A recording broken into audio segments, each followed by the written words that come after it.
bags of people screwing my board. Get started.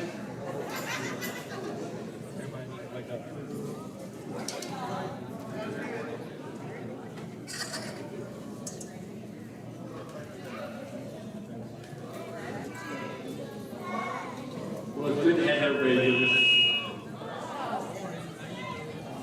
So last week, I talked about 3 sources of suffering. And I want to kind of pick up from that and just kind of a recap. Suffering is unavoidable, right? It's hard what just happens in life. And to be real honest with you, sometimes life just stops. Okay, for those who didn't hear my quick little lie, she goes and jumps there, which is one of those things that she told the kids, you're all growing up, I'm sorry. But to say, sometimes life's just hard. Just that tough. Okay?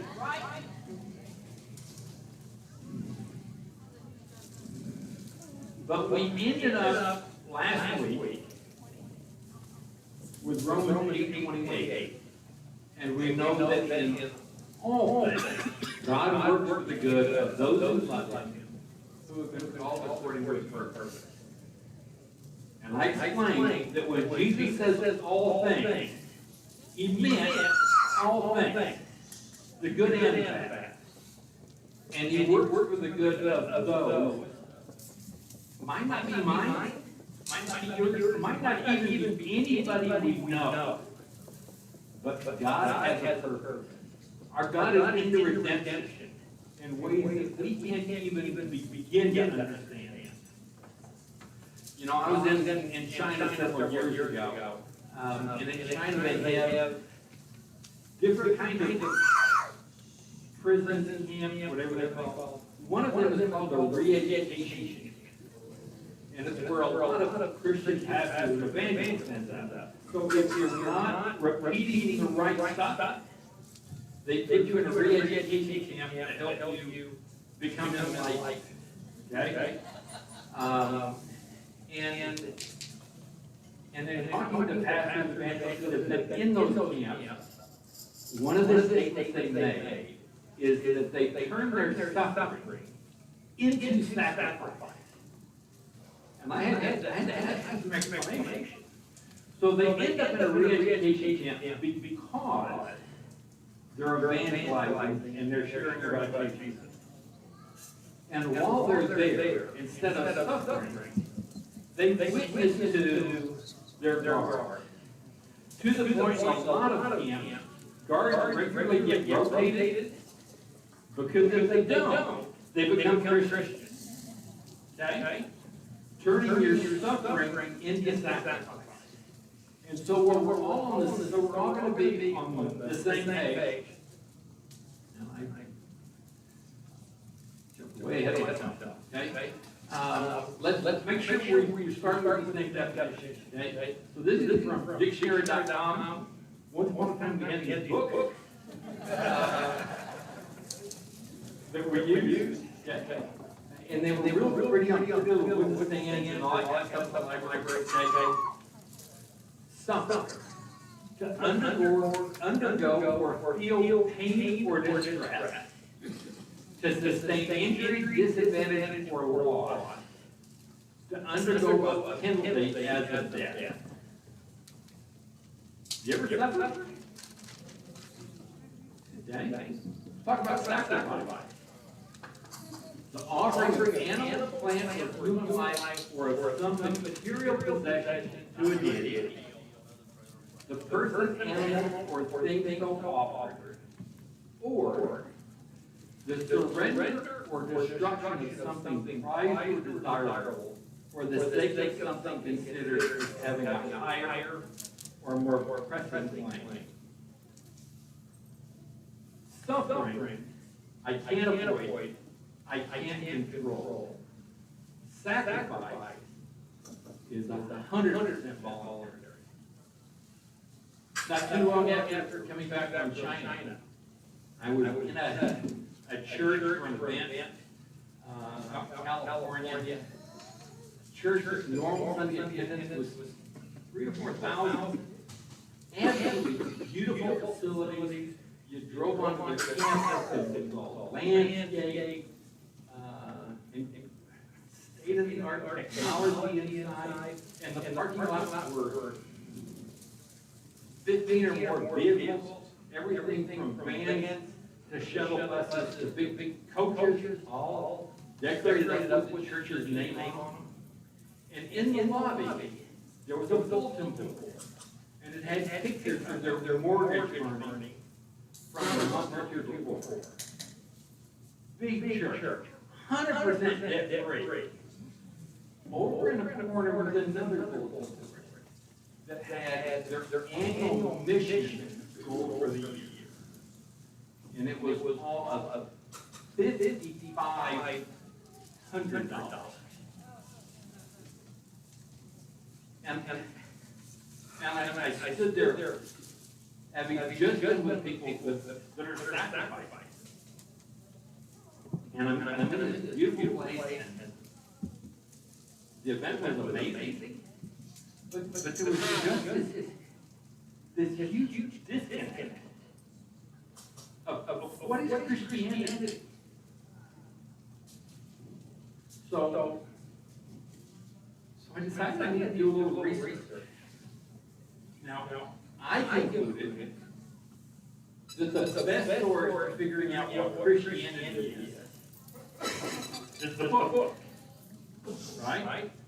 And if I want to know what Christianity is, what a Christian is, I don't have to look in this part of the book, right? The Old Testament, because there were Christians, there were followers of God. Faith followers of God to be inspirational. I believe the whole book is inspired. But specifically for Christian, I don't have to look here. Look in the New Testament. Let's look specifically at the gospel and what Jesus had to say. So I started reading. And I found Matthew 16:24. Then Jesus told his disciples, if anyone would come after me, let him deny himself and take up the cross and follow me. I found Mark 8:34. And calling the crowd to him with his disciples, he said to them, if anyone would come after me, let him deny himself and take up the cross and follow me. And I found Luke 9:23. And he said to Paul, if anyone would come after me, let him deny himself, take up his cross daily and follow me. I'm not a genius. But if the same thing is repeated and preserved for over and over and over and over, probably ought to pay attention. Now, three different gospel writers all repeated, all recorded what Jesus said. But they all recorded the audience a little bit differently. So who has it right? Several weeks ago, I talked about when Jesus spoke and taught, primarily in Aramaic, the common language of the people. And they wrote it down from memory, right? There wasn't somebody walking around transcribing everything that Jesus said and did. And so three different writers recount what Jesus said on this occasion. But how it impacted them, how the whole situation, they described the audience a little bit differently. One says it's disciples, one says it was people, third says it was both. My opinion in those kind of situations is the Bible is always right. That means all the Bible. And so when I see different things, I don't start excluding things, I start combining. So Jesus told his disciples, and everybody that was out there listening to him, these words. So three different writers record what Jesus said. And a lot of times that happens in the Bible. This is the only account I am aware of where everybody translated what Jesus had to say exactly the same. Makes me believe I can tell exactly what Jesus said. There is one little difference that I want to talk about. Add the word. The word daily. So did Jesus say it or not? Okay. In English, we have three verb tenses. Now I was a solid C minus student in English, okay? But I remember, right? Three tenses: past, present, and future. Okay. In the Greek language, there are six. Okay. I'm amazed how we talk about that Jesus came at the right time when Christianity spread because of the Romans. I think that a piece of that is that Jesus came at a time when the written language was incredibly robust and specific, and there's meaning in there. So one of the Greek verb tenses is the imperfect tense. And the imperfect tense says that there's something that happened continuously in the past, but at some point stopped. Greek also has the perfect tense that says something started at a specific point in time and then continues on into the future. All three of the gospel writers recorded not only exactly the same words, but they translated them into the same tense, this imperfect tense. So Jesus is saying, if anyone come after me, right? I've been a process right now at a specific point. And then there is this continuous thing that goes on and on and on and on. That concept was so important to Luke that he added a word. You have to do this continuously every day. So I get that. But what in the world does it mean? If Jesus is going to record the same thing, I take it as important. Matthew 10:38, and whoever does not take up their cross and follow me is not worthy. That verse takes this whole concept from maybe this is important to being absolutely critical in the life of Christ. Great to know. But what in the world does this mean? So let's go through it. If anyone would come after me, if I am coming after somebody, I'm following, right? This isn't all that tough. And what do we call a follower of Christ? A Christian.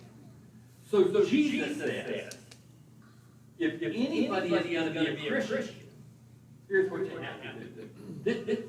This is the answer to my question. It doesn't matter what country you're in, what culture you're in, what period of time you're in. Jesus says, if you're going to be a Christian, here's what you have to do.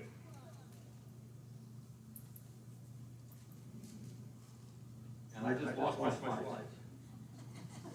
Okay? So what does he have to do? You have to deny yourself. Guys, that was pretty easy to understand. I don't like it at all. As a matter of fact, there are churches, I won't use that word. There are groups of people getting together this morning and singing songs that are being told that if you were a follower of Jesus, He's going to give you anything you want. You want a bigger, nicer house? You want a new truck? You know, you want better horses, you want a bigger herd of cattle. Well, that's screaming out, this was it. How come you guys didn't tell me that? Okay. You didn't ask. So Jesus says, I've got to deny myself and take up the cross. It's kind of a foreign concept to us. Jesus' audience, when he said these words, understood exactly what that meant. The cross a person picked up was their place of suffering. And the fact that Jesus says, I have an option to pick that up. I have a choice. Means I don't have to. I don't have to. I can do my best to avoid suffering.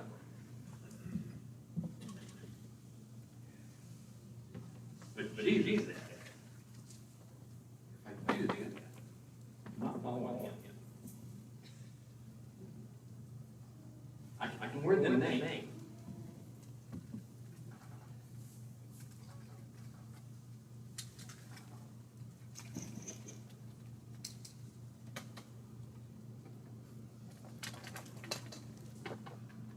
We live in America. You have the American dream. If I work hard enough, I can have everything I want. I can have the house. I can have the vehicle. 20 years ago, for 20 years, up 20 years ago, I believe that. We faithfully learn church. Sunday morning, Sunday night, Wednesday night. For a while, we attended 2 churches. We were attended a more traditional church out in Amarillo, Texas. And then we attended a Cowboy church that on Saturday night. And then their midweek events were on Thursday night. So we went to the church Sunday morning. Cowboy church, Saturday night, Nazarene church Sunday morning, Nazarene church Wednesday night, Cowboy church Thursday night. And their youth was really cool. It was called Rope Riding and Rejoicing.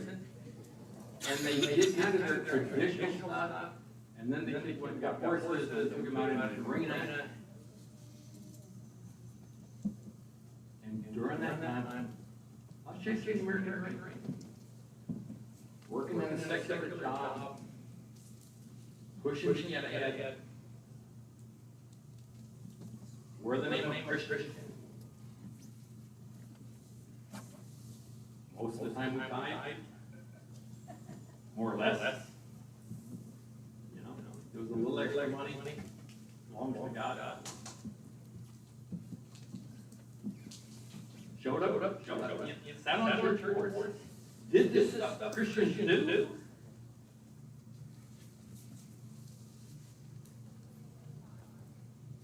Not according to Jesus. And I had to make a decision. Am I going to live it out what being a Christian is? I'm just going to go through the motion. Stinking. Thank you.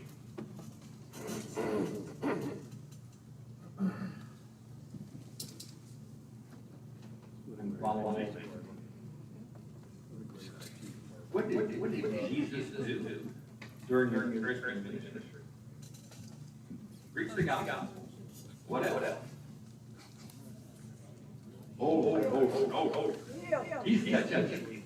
He's healing people. He's talking to people, the religious elite told him, don't hang out with those folks.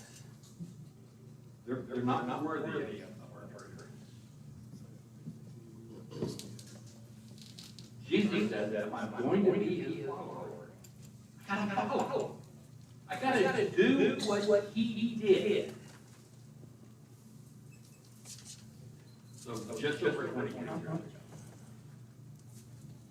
I had a long talk with my wife. Through some stuff, I'll tell you more about some other day. And we made a deal.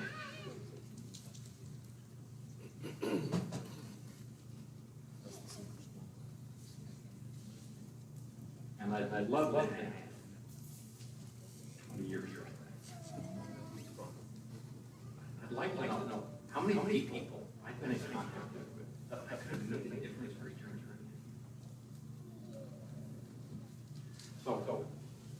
So this morning in round Venus said, she's not sure what to do, she talked to herself. This sermon from me. I preach this sermon to myself on a pretty continual basis. Kind of short mention. I get squirrel? Right.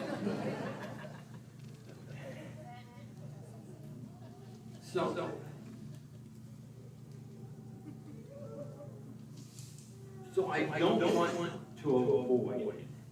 I don't want to rationalize behavior anymore. If I am going to be obedient in this, I have to understand it. And my question that I want to wrap up with is, take up this cross. If I'm going to carry a cross, if I'm going to sacrifice, why? Who am I sacrificing for? Now there was a period in my life that I would have asked that question. Because I wanted to figure out where the loophole was. I wanted to know why it didn't apply to me. You know, there are a lot of places in the Bible I can point to and go, that's Old Testament guys. Or that's the 12 that Jesus called them. Or that was specifically Paul in that situation. When Jesus says anyone, that's kind of like him saying all, right? And I have to ask the question of who sacrificing for. So I know how to sacrifice. What am I supposed to be doing? So is my sacrifice for God? Without a doubt, once my obedience, does God want my suffering? Does God want my pain? I don't think so. As I read the scripture, I find a God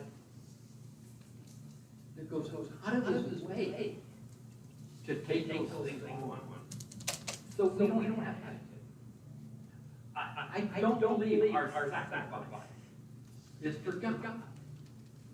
And I would go so far to say that if you believe the infinite, all-power creator of the universe needs anything from you, or anything from me, we've got to really blow that thing of ourselves and are really minimizing who he is. So no, it's not for God. Well, if it's not for God, is it for me? You know, last week I said there are times Jesus gives us suffering. God brings suffering in our life for our benefit. But those are things that are important. Those are things he does to help us be who we want to be. Those aren't things that I do. As a matter of fact, the Bible is really clear that everything you or I need is provided for us by God. Was provided for us by Jesus' sacrifice on his cross. You know, when we do communion, we take two elements. I started when I did communion, talking about it and thinking about those things separately. The blood is what gives you eternal life. when I accept that sacrifice, it opens the door for me to spend eternity in heaven. But Jesus says that his body is broken. He says that he had to die and go away for the Holy Spirit to come. The other side of that is I get to live a victorious life right here, right now. I'm not so eternally focused that I'm worth for good. So my cross, and Jesus doesn't say, help me carry his cross. If you and I were capable of doing that, Jesus didn't have to come.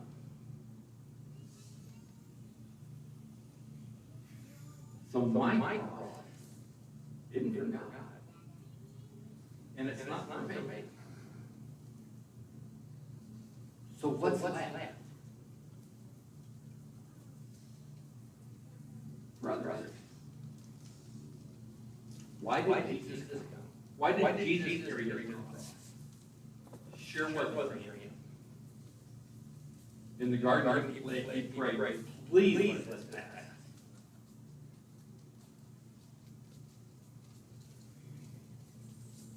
Jesus does an earthly ministry, just touching people and healing people.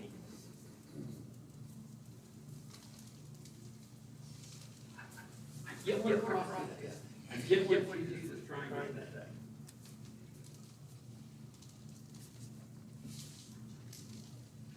So what am I going to do with this? What am I going to do with Jesus today? I'm worried.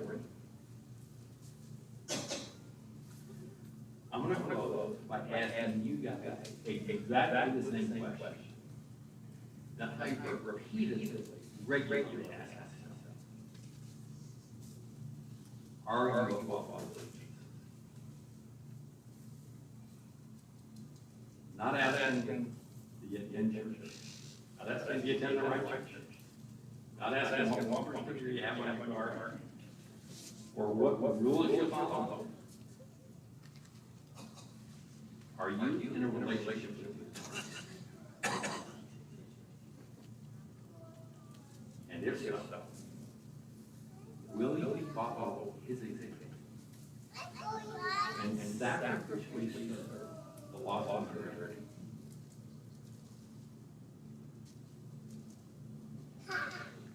Church has been here 8 years.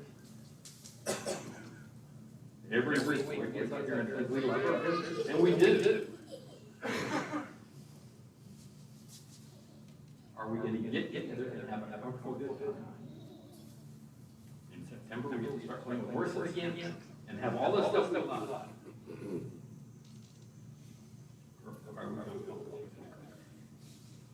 Are we going to care the lost people? Are we going to make an impact in our community? I don't think we have to go very far to find people that need a little bit of fun.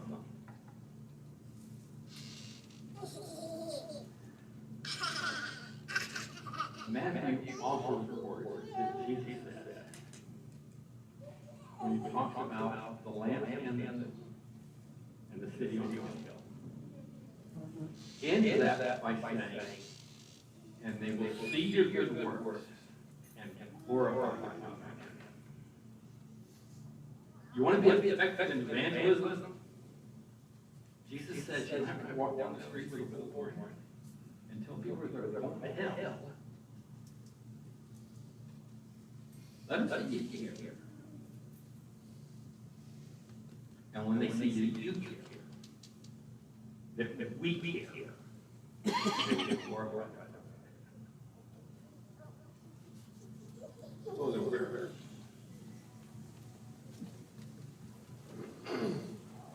Heavenly Father, we thank you for all the blessings you provide for us.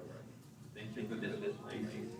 We thank you for everybody that's around us, this group of people. And Father, we ask that you would forgive us for the times that we play Christian. That we dress up and we go through the act. We just miss the mark of what you say we're supposed to be about. Father, I'd ask that you work in each of our lives, that individually we find ways here for our people. And the reality, Father, is we don't have to look very far. Father, I didn't pray that you would put them in front of us, each of us their own way. And when we ignore and don't follow through, Father, I ask that you would slap us upside down. That you have a purpose for us. Father, I would ask that individually we do that and collectively we would do things bigger than anything we could ever approach.